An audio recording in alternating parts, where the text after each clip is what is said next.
दोस्तों, आज फिर मैं आपके लिए गौतम बुद्ध की कहानी मनुष्य स्वयं कर्म करता है स्वर्ग और नरक का रास्ता लेकर आई हूँ। एक वृद्ध व्यक्ति की इच्छा थी कि वो मरने के बाद स्वर्ग ही जाए। इसके लिए वो रोज गरीबों को खाना खिलाता और उन्हें दान भी देता। अचानक एक दिन उस आदमी की मृत्यु हो गई। उसका एक बेटा था जिसे मालूम था कि मेरे पिताजी मरने के बाद स्वर्ग जाना चाहते थे। उसका बेटा यह सुनिश्चित करना चाहता था कि उसके पिता स्वर्ग में गए हैं कि नहीं, पर समझ नहीं आ रहा था कि कैसे। गांव के कई विद्वान लोगों ने सलाह दी कि गौतम बुद्ध, जो कि एक पर बुद्ध व्यक्ति है, यदि वह स्वयं तुम्हारे पिता की सिफारिश करे तो तुम्हारे पिता यकीनन सीधे स्वर्ग में चले जाएंगे। इसलिए वह गौतम बुद्ध की तलाश में निकल पड़ा। खोजने के बाद उसने पाया कि गौतम बुद्ध एक विशाल सरोवर के सामने एक वृक्ष के नीचे बैठे थे। लड़का गया और उनके पैरों में गिर गया और बोला, मेरे पिता एक अच्छे आदमी थे और उनका निधन हो गया। मैं चाहता हूँ कि आप सुनिश्चित करें कि वो स्वर्ग में ही गए होंगे। गौतम बुद्ध कुछ बोलते इससे पहले लड़का बोला, उन्हें स्वर्ग ही जाना चाहिए। आपको कुछ करना चाहिए। आपके पास कोई विकल्प नहीं है। गौतम बुद्ध ने कहा, अब मैं क्या करूं? तुमने मुझ पर पहले से ही जय शक्ति कर दी है। ठीक है, तुम एक काम करो, घर वापस जाओ, 4 बजे नदी में डुबकी लगाओ। उसके बाद एक मिट्टी का घड़ा लो और उसे बता दिया कि उसे क्या क्या करना है। लड़का जल्दी जल्दी वहाँ से मटका खरीदने के लिए गया और दुकान का सबसे बड़ा घड़ा खरीदा। उसने उस घड़े को आधा पत्थरों से और आधा मक्खन से भर दिया और उसे बांध दिया। बड़ी मुश्किल से उसने इस भारी घड़े को उठाया और ले जाकर गौतम बुद्ध के सामने आकर खड़ा हो गया।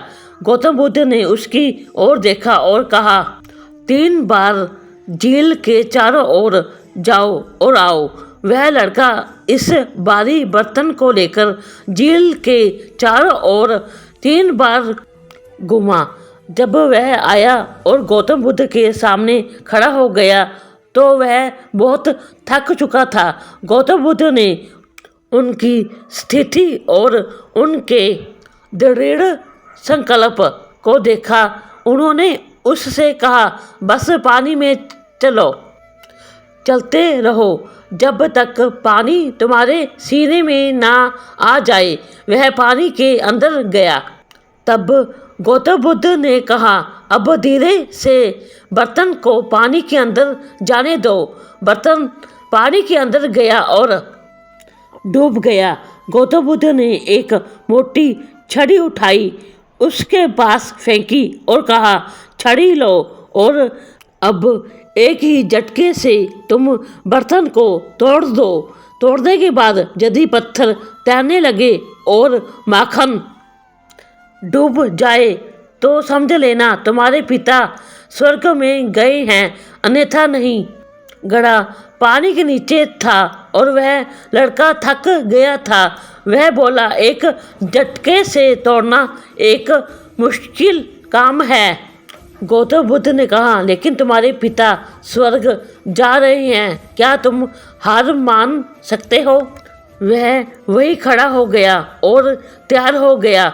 उस लड़के ने उन सभी देवताओं के बारे में सोचा जिन्हें वह जानता था और उसने अपनी सांस रोक रखी थी। एक ही झटके में बर्तन टूट गया और मक्खन ऊपर आ गया। उसने इस अपवित्रता की ओर देखा। मक्खन ऊपर आया, अब क्या करे? उसने गौतम बुद्ध की ओर देखा।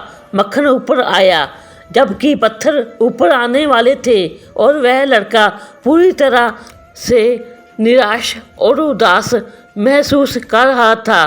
फिर वह मुड़ा और वापस चलने लगा।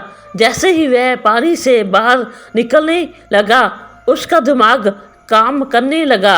वह गौतम बुद्ध के पास आया और पूछा, आपने कहा था कि मक्खन डूबेगा और पत्थर तैरेंगे, यह कैसे संभव है? यह तो प्रकृति के नियम ही ऐसे हैं कि पत्थर ही डूब सकते हैं, मक्खन केवल तैर सकता है। क्या आपने मुझे धोखा दिया? गौतम बुद्ध ने कहा, ओह, अब जब आप प्रकृति के नियमों के बारे में इतना जानते हैं तो समस्या क्या है? यदि तुम्हारे पिता मक्खन की तरह है तो वे ऊपर जाएंगे, अगर वह पत्थर की तरह है तो वह नीचे जाएंगे।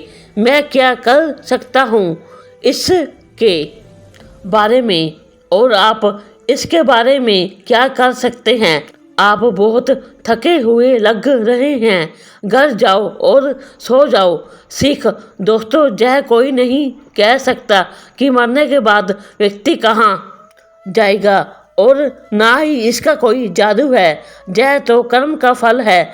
यदि व्यक्ति अच्छे कर्म करेगा तो स्वर्ग जाएगा और बुरे कर्म करेगा तो नरक। हर व्यक्ति को अपने कर्मों का ज्ञान है। दोस्तों, आपको यह गौतम बुद्ध की कहानी कैसी लगी? मुझे लाइक कमेंट में नमो बुद्धाय जरूर लिखें और अपने दोस्तों को शेयर करें। और मेरी गौतम बुद्ध और प्रेरणादायक कहानियाँ सुनने के लिए मेरे चैनल को सब्सक्राइब करें और बेल आइकन का बटन दबाएं। हम मिलते हैं अपनी अगली कहानी में। तब तक आप अपना ख्याल रखें।